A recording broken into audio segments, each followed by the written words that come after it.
Welcome back to For St. Pete's Sake, the podcast where we deep dive into everything political in Pinellas County and beyond. We're sponsored by the Stonewall Democrats of Pinellas County, and we're here to bring you real conversations about real change. I'm Laura, your co-host and the current president of the Stonewall Democrats. We're sans Christian again this week.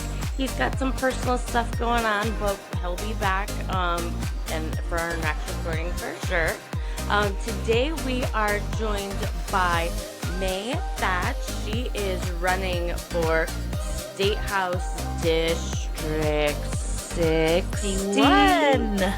61. Okay, I was like, I knew it was. There's a bunch of them bunched up right there at the end that are running. So yes, we've got May Thach, candidate for State House District 61. Welcome to the podcast, May. Thank you. Thank you for having me. Absolutely. We're so excited to speak to you. Why don't you just give us get started with an introduction to yourself and any of your backstory that you want to tell us, how you got started in the race, and we'll go from there. Yeah, of course. So my name is May Thach, she, her. I'm running for State House District 61. I grew up in the district. I'm a proud public school graduate here in Pinellas County. I've gone to schools all the way south in like Madeira Beach for elementary school, all the way north as Pinellas Park High School. So I'm very familiar with our district. After I graduated from University of South Florida in Tampa with my undergraduate degree, I also decided to join the Peace Corps. Usually it's a 27-month program, but I ended up extending to about 3.5 years there. So afterwards, and then throughout my work that I did in the Peace Corps, it really inspired me to continue that in my graduate work. So I came back and went to the University of California, San Diego, and got my degree in international development and nonprofit management. Throughout that time when I was in graduate school, the pandemic did happen too. So we did have classes virtually. And then after that, I also knew no one was going abroad at that time. I shifted back to domestic policies and ended up actually landing the position I'm now at my nonprofit since 2021. So I've been then at the nonprofit I'm at since then, and it actually led me back home to Florida in the district too. So it's a national Asian American nonprofit, and it works in like reproductive justice sector. So we do a lot of civic engagement, political advocacy work, just really engaging our community members. And they were expanding into Florida, so they didn't have a Florida chapter then. So I started the Florida chapter here. So that got me back to Florida, got me really entrenched in like the political space here in the state.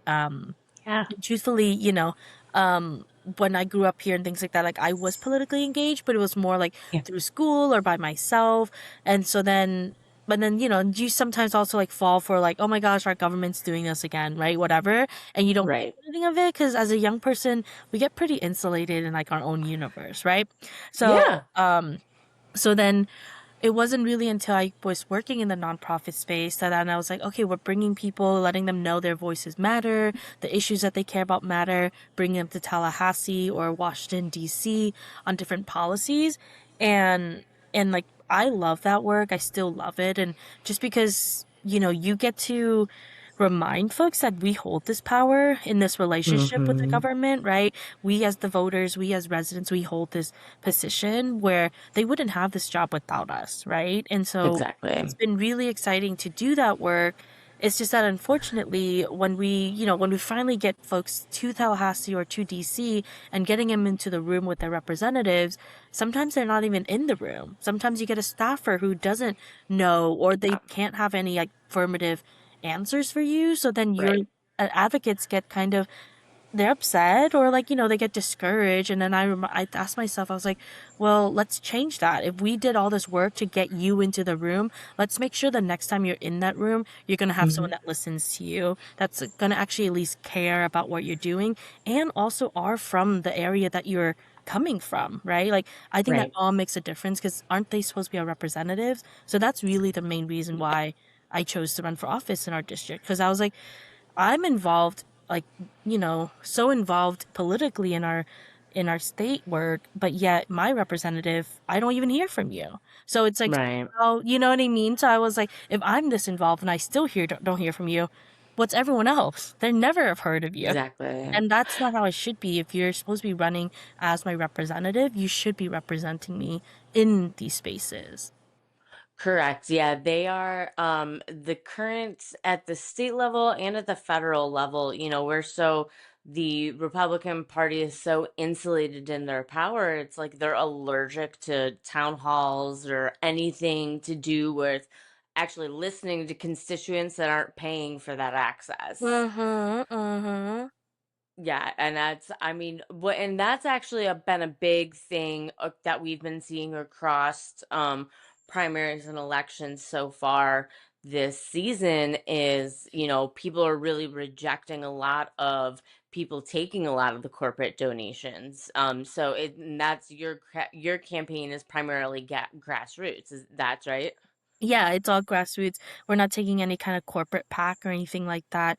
The most would just be like issue-based folks, right? Such as like Rootsless, where they're Yeah. very much all about making sure we have progressive, pro-choice legislatures, and of course, right, Stonewall, making sure that we have folks that Yeah. work for the LGBTQ plus community.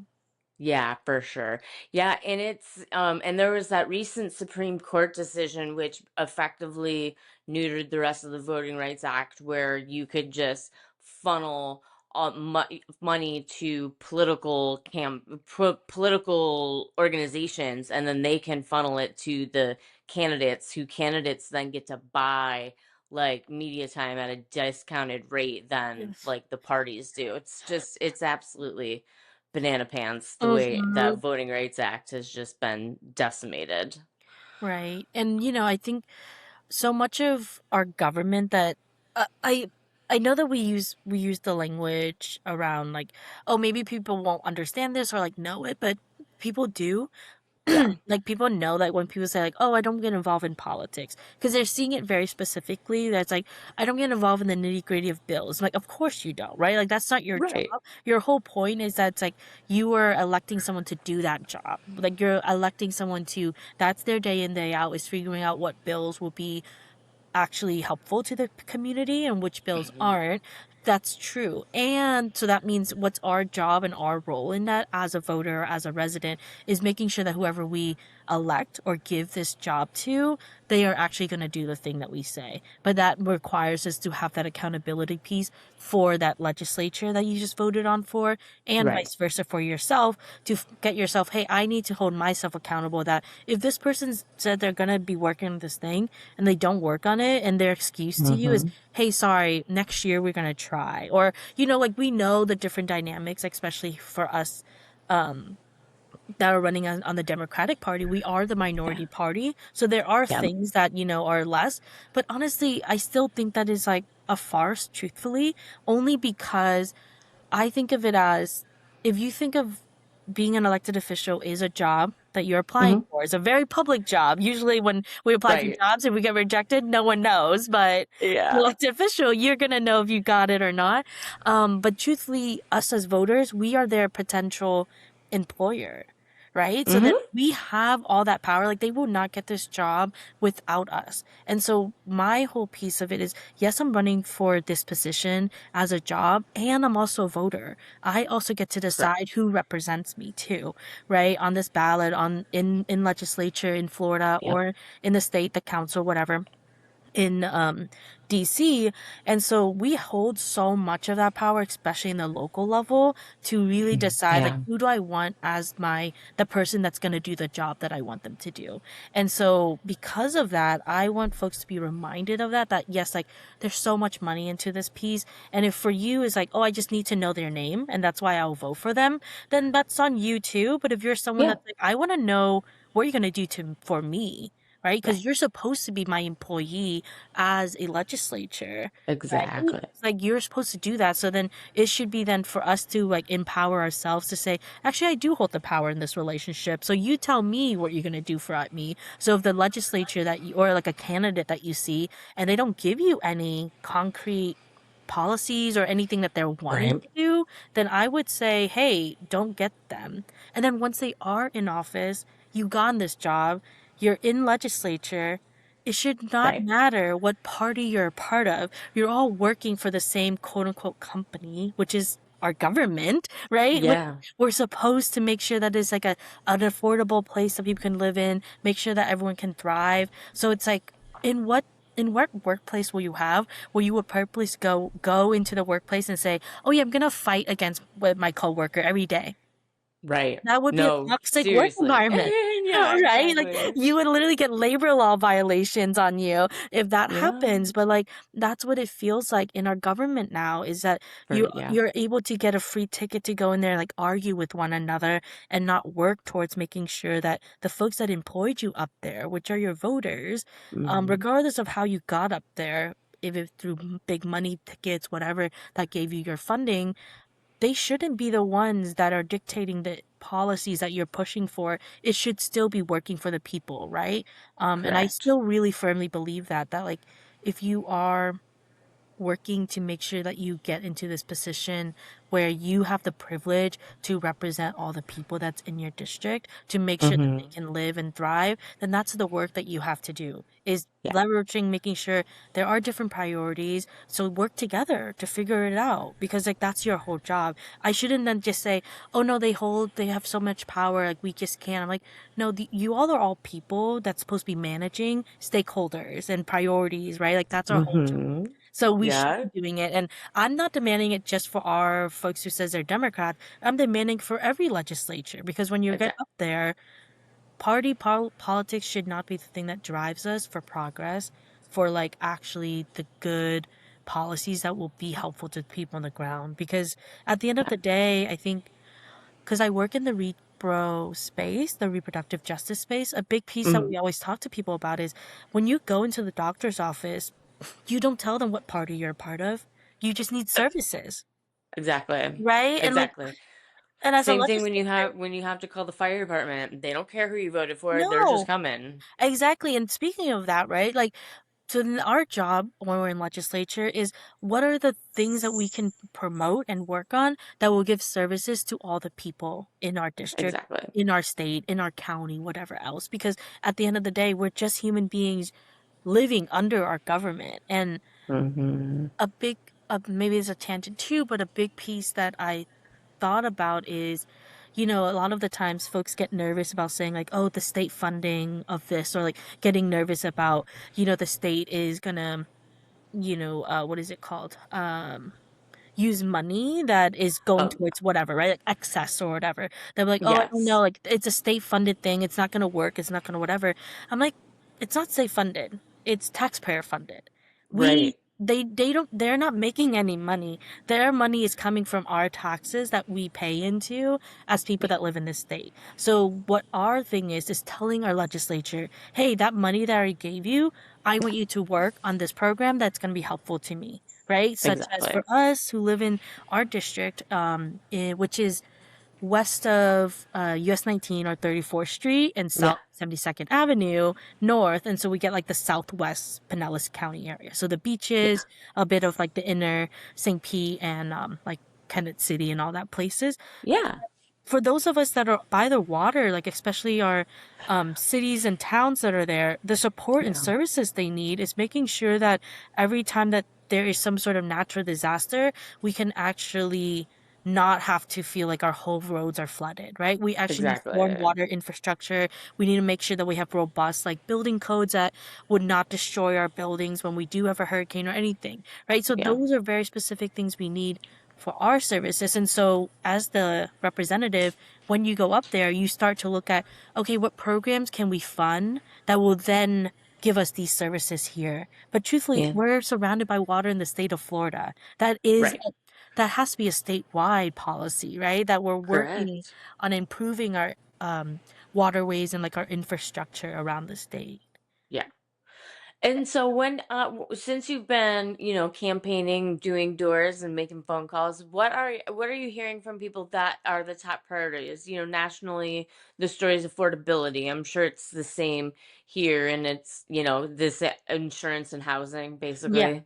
the same, Yep. right? And I think the why it's a broken record is because for the last however many years that they have had sessions, they haven't been working on it, right? Why Yeah. it's a broken record for a reason. If you all actually push for something that would be beneficial, such as putting cap on different insurance prices, that like the insurance company can't go higher than this every year, then that would actually help us. Or that if insurance company can't both say, oh, we can't provide that, or we have to, what is it? Sorry, hike up your prices Yeah. because of whatever else, and also getting record breaking profits. You cannot have both. You can't Right. record breaking profits and say, oh, sorry, we don't have any money. We have to raise your prices to make up for it. Like, Exactly. then where does your profits go? Precisely. That is always the question. I mean, it Right. drives me absolutely bonkers. So, and all these things that I think even sometimes when we have legislatures and elected officials is that they'll say, oh, that's out of our purview, or that's not something we can do. And I want to like Mm, push back on that, because I say, well, aren't you all the ones making the laws for the state? And if you're a right. business and you want to actually do business here in the state, you have to follow our laws. And so you're the ones making them. And so if we're saying, hey, I think they should be paying their fair share, if they're taking Right. our funds as their as we're using their services, then if they're making these profits, Mhm. they should be taxed for those profits, so they can come back into our pockets as their Correct. service users, right? Like, it Yeah. can be that, like, that is something that our legislatures can work on. Like, you just have to do at least do something, like Oh, removing property try. tax. Get Yeah, caught trying. try. Exactly. Like, that's what we're saying is like you just have to try. Like, you're not trying, and I think why, like, we going back to why it's a broken record is because of that. Like, people are like, Yeah. I've been yelling about this, but you're not doing anything about it. Right. And then they're too focused on, picking on the 20 trans kids across the whole country that want to play high school sports and, Right. the 7 of those that are go on to be competitive in college and, the rest of us are sitting here, I know I just got I had my windshield replaced in September because I had a Mm, crack in it. And then it's kind of funny. It's not funny, but I was going to see the Black Keys in Clearwater last night at the Sound, uh-huh. and my rear view mirror just like fell off my windshield. It was so crazy. So I went today, and they're like, "Yeah, if you just had since you just had your windshield like done, like blah blah blah, they'll do it. It should be on a warranty."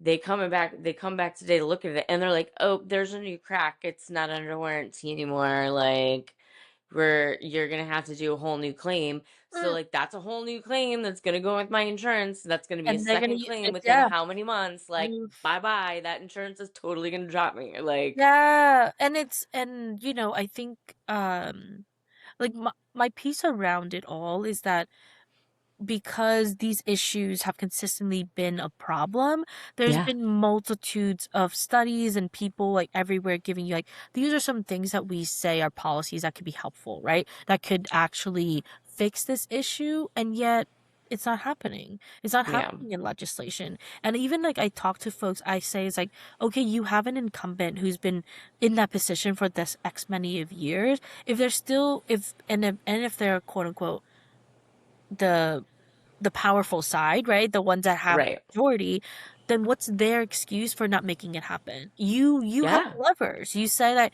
hey, keep voting me on, because then we're gonna be the majority, and we're gonna push to make sure that we can get this done. Okay, so what have you been doing the last 6 years? What have you done the last 10 years, 20, 30 years, right? 30, yeah, And exactly. I think that's the big piece is because I work in the nonprofit space, I'm still very much less partisan in my conversations I am. Yeah. But the reality, truthfully, is like, even if we don't want to say we point fingers, the reality is we've been under one party system for almost somebody's whole entire like lifetime, because a life Literally. average is about Yeah. 33 years, right? And Mm-hmm. so like all the issues we've had, you can't then deny to say we don't have a part in that. You have Correct. to. You have to hold yourself accountable, either if Yeah. you're part of the party or if you're someone who says, "Oh, that's not my party. I'm just running under this title or something." Either way, it's still the reality is you've had all this time that you've had this power to make these changes. The question is, why haven't you, right? So then, who are Hmm. you really serving when you're up there in Tallahassee? Um, for the people in the state. And Right. that's the question that I think voters and residents have to ask themselves too is, okay, if they've been in power for this long and we have still all these issues that we have, even if it's a national implication, our Yeah. state power is it's so strong, right? Like it comes Correct. to our governorship and all the way up to the top of the ticket is if they Yeah. really wanted us to live in a thriving community, right? Like all of us and not just a few of Hmm. us that donates, thousands of dollars to them, then they actually could make it happen. Yeah. For sure, I agree. And that's part of and that's part of the thing for me that just drives me bonkers about the gutting of the Voting Rights Act is just like, I long time listeners of the podcast know about me and my just straight beef Mm-hmm.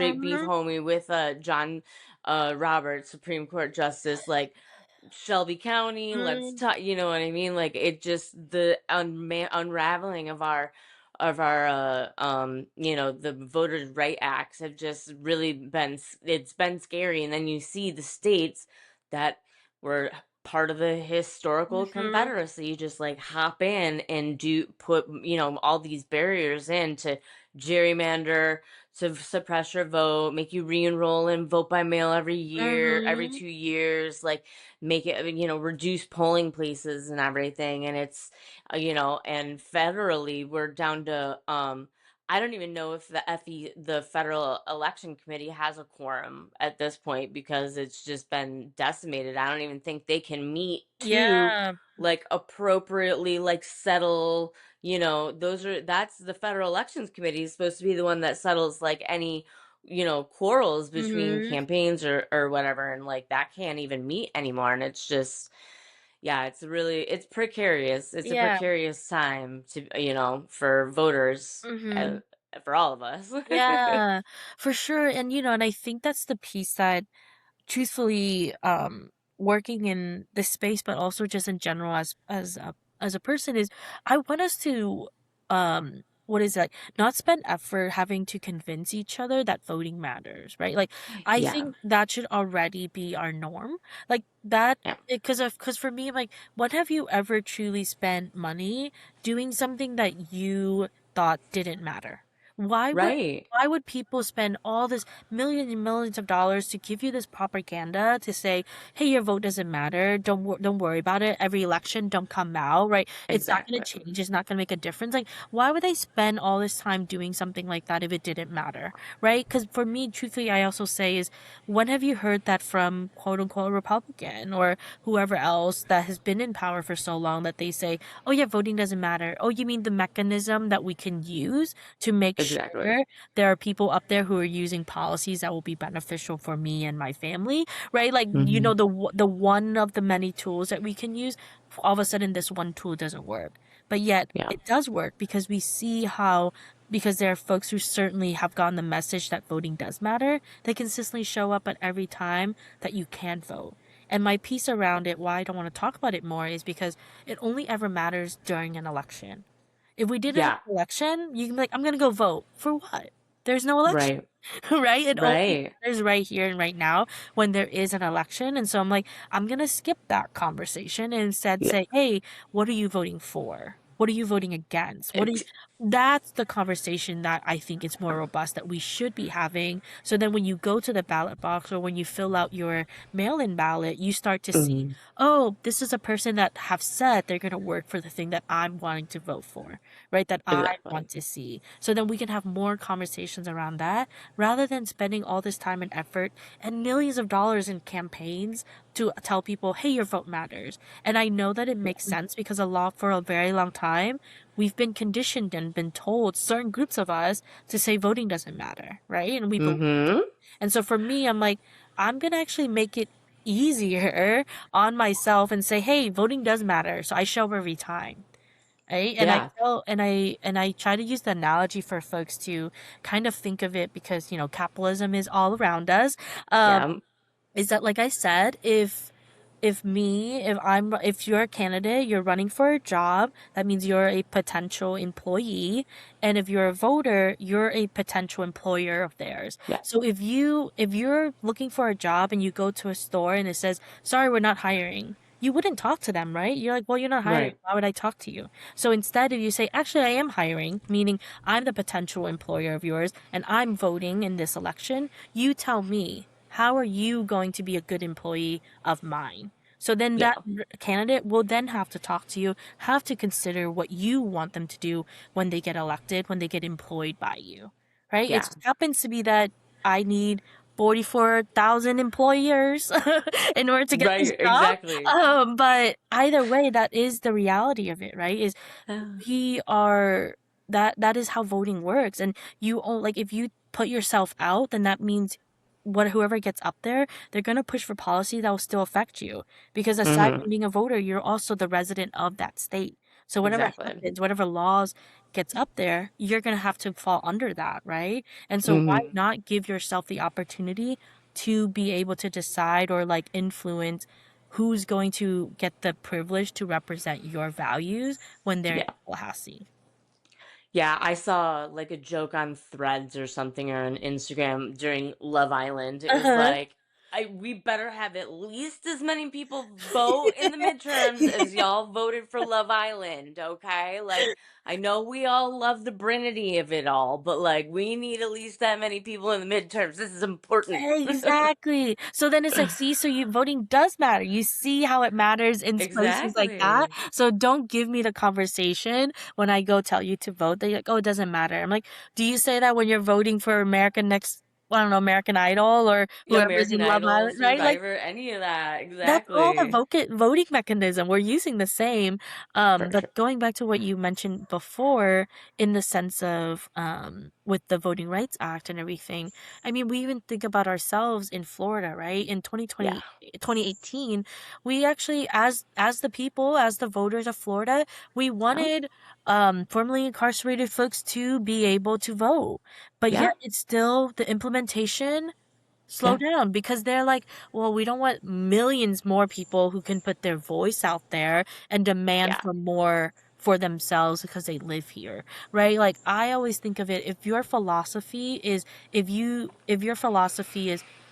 taking away things for people is good, then I'm not exactly sure, or like making it less accessible for others is the good Correct. thing. I'm not sure I believe in that. I'm not sure that policy Yeah. itself is actually going to be helpful to people if you say, oh no, I actually only certain groups of people can vote, or only Right. If your policy is exclusionary instead of yeah. inclusionary. Yeah. So For I'm sure. I'm definitely very hesitant to then agree that like, oh yeah, let's see if this actually works out, because Yeah. I think a big part of our campaign and what people have been hearing, like what people have been saying too, is we're all really going through affordability, and we know that, right? Like cost is Yeah. just too high, and rent is high, and like our wages are stagnant or low. Mhm. Like even Gas though has gone up, tax has gone food. up, and like for some folks, Half the foods I heard today we can't have bacon. oh Like I my god, can't have bacon salad, and I don't even can't have a worry about salad. it. What am I Yeah. supposed to eat? Nothing, nothing at all. And yet at the same time, we're not able to eat anything and things cost too much. And so Yeah. then it comes back again to that piece where it's like our legislators say, well, we can't do anything about that. I'm like, yes, you can. These companies, they can only work here because you allow them to work here. You say, Right. hey, these are the incentives, these are the tax breaks we're giving you for you to be here. Okay, and now that they're here, are they contributing like they are? Like Right. us, for those of us that don't make a certain income bracket that gets the tax breaks, we have to pay our full tax on everything we do. And for Yeah. me, like, I am a proponent of paying my taxes, right? I was like, yes, Oh I yeah. have to pay my tax because I know it goes towards things, and that's what I want. Correct. I want it to go towards things that will be beneficial to our community, making sure there's more third spaces. As young people are out of school, where can I go, right? Yeah. If there's no jobs, I'm gonna go to a coffee shop and only hang out there and not spend $10. Like they're gonna have Right. to, right? But Yeah. you need more spaces where you don't have to spend any money, but still get to hang out with your friends. So the library is great. I love our Yeah. new Barack Obama library. It's so beautiful. Yeah. It took a It's while, gorgeous. but like it's so great. It's such a wonderful and welcoming space, and everyone gets to use it, right? Like no Yeah. matter what, if you live here or whatever way you can, you get to have the access to this space, and we need more of that. Hmm. And like for me, like that's I'm not upset that I have to pay my taxes. I'm upset that we're not using the tax dollars that I'm giving towards things that's beneficial. That's what I'm really Precisely. upset about. And that's what most people are as well. Most people Yeah. are saying, get rid of all taxes. I don't want to pay any taxes. Except certain, maybe even like certain groups, but even then Yeah. they haven't thought it fully through, I don't think, right? Right, Because because are then you how gonna do you, how drive do on you the have a roads? firefighter? How do you have a police state? How do you have a police officer? How do you, you know what How I do you mean? even How do you drive on the have road? water, someone to fix the water and roads? Exactly. So, and all those things, I think, so that's the reality is trying to frame for folks and kind of pull those strings for people that is like, Yeah. sometimes people say, I don't want to get into politics. It's too complicated. It's too this, it's too that. And Yeah. I get it, right? But truthfully, it's not because government is supposed to be for you, the people that live here, the people Yeah. that are participating in it. So you're already the expert of your own life. You would know, hey, in my life, I and my friends and family, we're all really needing this thing, right? Like, so Mhm. sometimes you go to city council to say, hey, or even like your HOA or whatever. Like, there's always these levels of government that we have throughout our lives, even in our Yeah. friendships. People don't think want to believe it, but there's politics in friendships, right? Like Oh, absolutely. relationships where you'll know there's certain people that you go to or certain people that you interact with when you have different things. If a friend is always Exactly. late, you know you have to tell them it starts 30 minutes before we actually get Yep, and give them a right? buffer. So that's the same thing. You're also looking at that in your government. Like if you're thinking about your elected officials or you're thinking about, hey, this is the problem I have. Is this a state level problem? Or is this a federal problem? Is this a local government problem? Or is it my HOA problem? Right? Like Right. we all like have this mechanism. So at any point in time when we remove ourselves out of this mechanism, that someone else is making those decisions for us.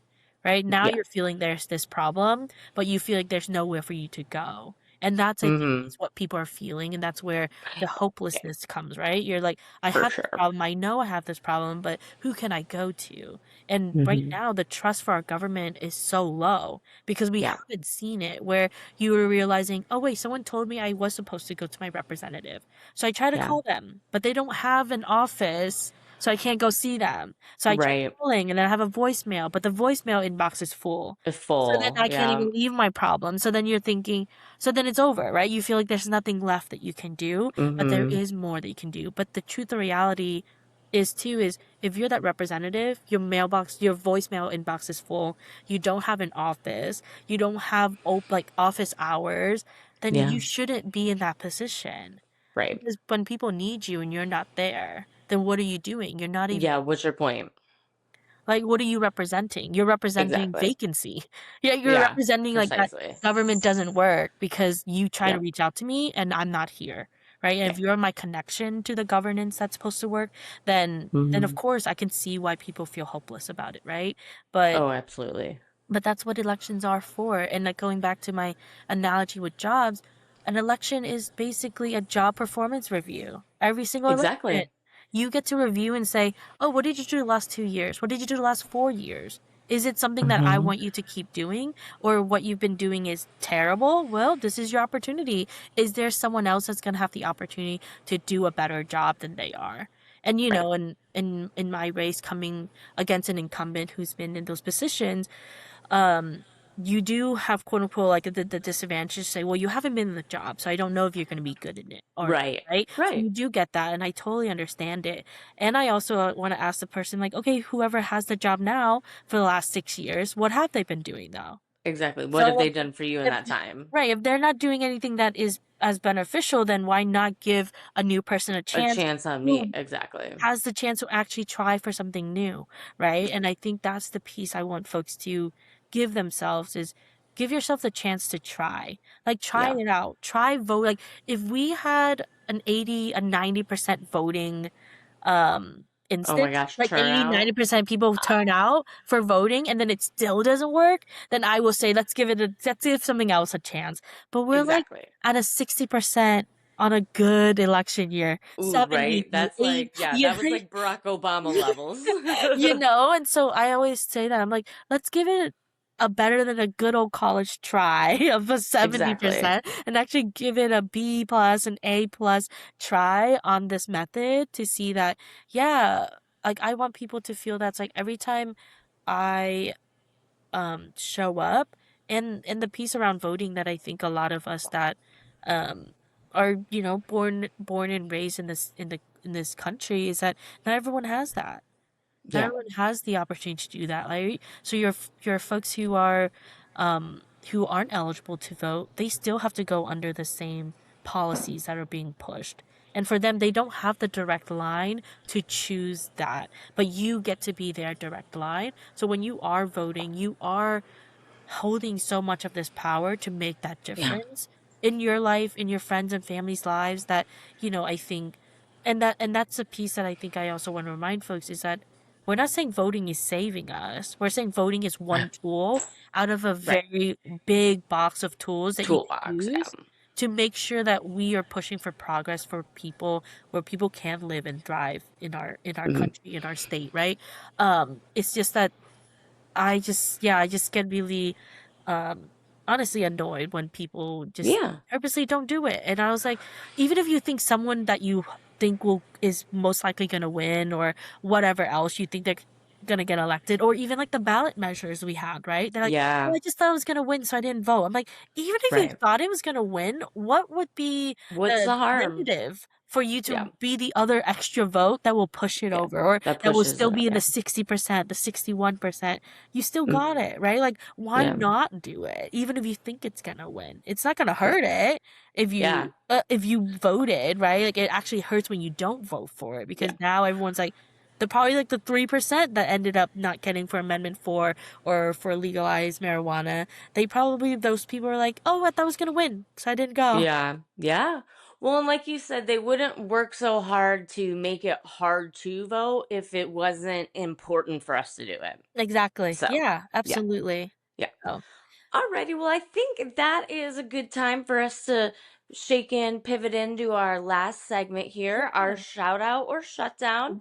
That's Ooh. when we can take a little story, whether it be, you know, something in the news or on TV or whatever, and either shut it out for being amazing and awesome or shut it down for being annoying and stupid. So, I didn't actually pick one yet, so I have to think for a second. Do you have one I ready? knew. I'm also have to think too. I'm like, what has been out in the world? Yeah, I know. I feel like the one I did 2 weeks in a row, so I can't I can't Okay, do that again. I will shout out Yeah. because I've been on the trail too, but also just seeing things is I will shout out our um young population, like young adult population. I want to Yes. shout out that, you know, we are pushing through a lot of propaganda and conditioning that says like our voices doesn't matter or like we can't do anything, we're not organized, and yet we still continue, right? So I really want to shout out Yeah. all the work that we've been seeing everywhere, where I know how social media can be, but we also know that as young folks, we a lot of millennials, right, we grew up with tech, and so in a way we Yeah. like did that, and then there are younger folks before us where they were just giving this technology and didn't Mhm. grow up with it, but they also then have an insider view of that sometimes we don't have as millennials, that they then Mm. be like, oh, I know how to use this technology, In this this tool way. Yeah. in this way to make sure that all of us now understand and like really building that history and connection. Where before that, I still remember if you had to do something, you had to look up an encyclopedia. Now it's a quick Google search or a quick like, you Yeah. know, Bing search, whatever. I don't know if Bing still exists. Ask Jeeves definitely doesn't exist, right? Yeah, I know that one Um, just retired. but like now you can look things up and like starting to see like, oh, so they tried this before, right? Like that's the Mhm. piece that I also want to shout out to is a lot of the things we're going through, even what you were saying in the Civil Rights Act, is they tried this before, right? Yeah. We Yeah. literally had segregation. And before that we literally had enslavement of people, Yeah. right? Like we've seen this in the history books before. And so Right. for a piece of it, aside from seeing that, we also have overcome those pieces too. So there's also toolbox, there's also history on how we actually work together to make sure we got for progress, right? So we have Right. the blueprint to win as well. We just have to believe that that's what would require us to actually make it happen in the next whatever years it happens.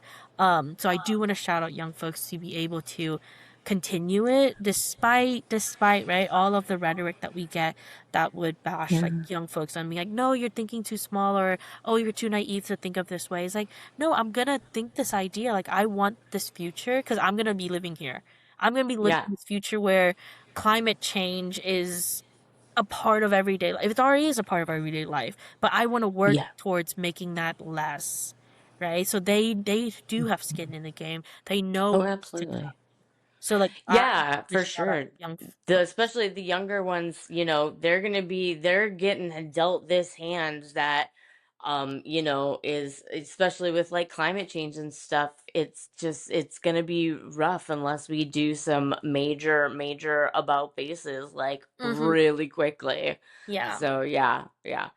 Okay, let's see. I think I'm going to shout out, oh yeah, I'm going to shout out parents of school-aged kids because it's almost time. We're less than 3 weeks for school to start back in, and I know, like, I don't have any kids. I have 3 cats. I'm, one of those cat ladies, but I know that the from my friends that have kids, these last 3 weeks are just like everybody's sick of looking at each other and the activities are getting over and we're getting stressed. People that are starting, high school or junior high or kindergarten, everybody's starting to get the jitters. So Mm-hmm. I just want to give a shout out to everybody, all the parents that are going through that and the kids. Just like, it's gonna be awesome. It's gonna be a new adventure. Like, school is something you get through. It can be super fun. So like, I'm a big nerd though, so I love take it from school, me. so Yeah, I did too. yeah. I went back to school. I went to grad school during the pandemic too. So it's like, I totally get it. But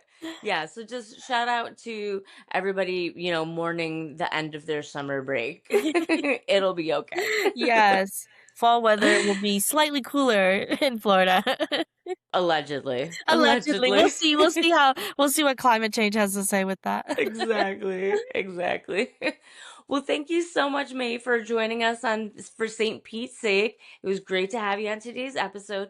Where can folks find your campaign online? Facebook, Instagram, website, all the good stuff. Yes, so my website is just my first and last name, so maythach.com.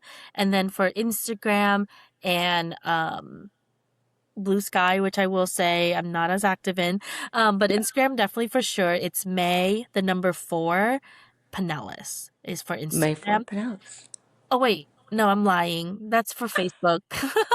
That's But for Facebook. Okay, Instagram May for is Pinellas on May for Facebook. Pinellas, FOR. So it's fully MAYFOR, and then Pinellas is Instagram, and then for Facebook it's the number 4 instead. Number 4. Yeah. Mhm. Perfect. All right. Yeah. Awesome. Well, thank you again for joining us. Please remember, everyone, to like and follow us. You can find us on Facebook, Instagram, TikTok, YouTube, and Substack. Subscribe to our podcast wherever you listen, and please leave a rating and review to help promote the podcast on algorithms. We'll be back next week with more stories from the people doing the hard work to make our community better. Until next time, for St. Pete's sake, keep pushing for change. Thank you.